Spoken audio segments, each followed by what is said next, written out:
2019 में Parker solar probe को launch किया गया था, जिसका मकसद सूरज के करीब जाकर सूरज को अच्छी तरह से स्टडी करना था। स्पेसक्राफ्ट को सूरज की तरफ जाने से पहले वीनस के गिर्द चक्कर लगाना था। इसी दौरान प्रोब को वीनस के एटमॉस्फेयर में मौजूद बहुत डेंस टॉक्सिक बादलों को करीब से देखने का मौका मिला। साइंसदान हमेशा से ही जमीन के करीबी सियारे वीनस को स्टडी करना चाहते थे। पार्कर सोलर प्रोब जब वीनस के एटमॉस्फेयर के करीब से गुजरा तो उसने इसके बादल में बहुत ही अजीब सी चीजों को देखा, जिसने साइंसदानों के होश उड़ा दिए। वीनस को अक्सर इस जमीन का एवर ट्विन भी कहा जाता है, क्योंकि वीनस का स्ट्रक्चर, साइज और कंपोजिशन जमीन से बहुत मिलती जुलती हैं। इसीलिए इस बात का यकीन है कि यहाँ पर लाइफ भी सरवाइव कर सकती है। लेकिन कुछ दिन पहले होने वाली डिस्कवरी ने इन ख्यालात को बदल दिया। कुछ साइंसदान का कहना है कि वो मार्स पर किसी भी मिशन को भेजने से पहले वीनस को एक्सप्लोर करना चाहते हैं। नई होने वाली स्टडी से वीनस के बारे में साइंसदान के ख्यालात बिल्कुल बदल गए हैं।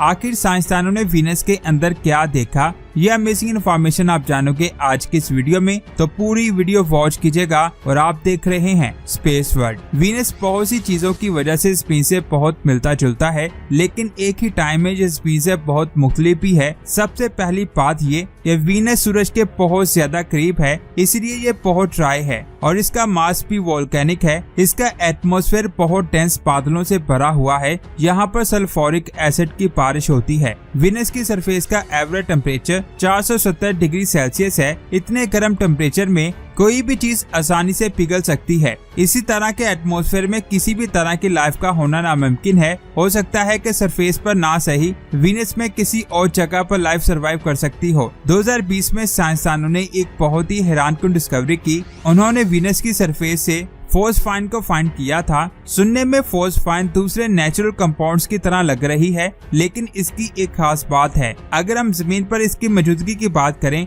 तो ये गैस सिर्फ माइक्रोब्स और लेबोरेटरीज में बनाई जाती है। इस तरह इसको सिर्फ बायोलॉजिकल या आर्टिफिशियल बनाया जा सकता है। तो दोस्तों, ये वीनस पर कैसे पाई जाती है? कुछ साइंसदानों ने इस बात से इनकार किया है कि वीनस के ऊपर वाले एटमॉस्फेयर में माइक्रोबिया फॉर्म में किसी तरह की एक्स्ट्रा टेरेस्ट्रियल लाइफ मौजूद हो सकती है, क्योंकि वीनस पर बिल्कुल भी पानी नहीं पाया जाता। लेकिन कुछ साइंसदान का कहना है कि वीनस के बादल हाइड्रोजन, सल्फर और ऑक्सीजन मॉलिक्यूल से बने हुए हैं।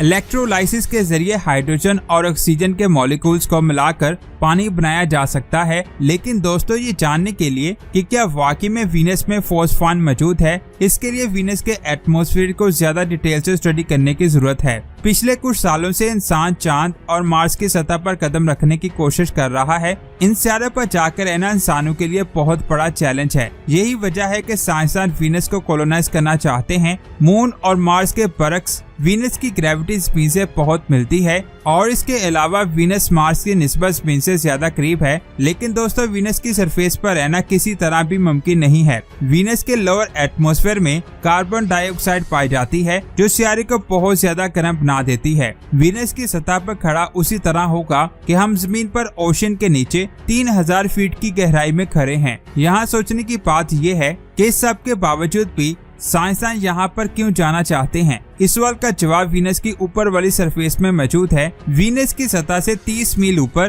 क्लाउड प्रेशर जमीन के क्लाउड प्रेशर जैसे ही होंगे। और सबसे अहम बात, यहाँ का टेम्परेचर 32 डिग्री फ़ारेनहाइट से लेकर 100 डिग्री फ़ारेनहाइट होगा। इसके अलावा यहाँ का एटमॉस्फेयर बहुत ज्यादा डेंस है, जिसकी वजह से ये एटमॉस्फेयर स्पेस से आने वाली रेडिएशंस को स्पेस में ही रोक देता है, वो जमीन पर आने नहीं देता। जबकि मार्स और चांद पर इस तरह की प्रोटेक्शन नहीं मिलती। इमेजिन करें कि हमने वीनस पर कॉलोनी बना ली है और अब हम सूरज को मगरिब से निकलता हुआ और मशरिक में डूबता हुआ देख सकते हैं। ऐसा वीनस की रोटेशन की वजह से होता है। साइंस की टर्म में वीनस के एक दिन की ड्यूरेशन इतनी है जितने टाइम में स्पिन अपने एक्सिस पर रोटेट करती है। मिसाल के तौर पर जमीन पर इसके एक्सिस की रोटेशन 24 घंटों से ज्यादा होती है, लेकिन वीनस को अपने एक्सिस पर रोटेट करने में 243 दिन लग जाते हैं। और वीनस पर एक साल 224 दिनों का होता है। वीनस पर कैलेंडर एक दिन का होगा और आपको इसे रोज बदलना पड़ेगा। सूरज की ग्रेविटेशनल पुल्स के अलावा वीनस के एटमॉस्फेयर में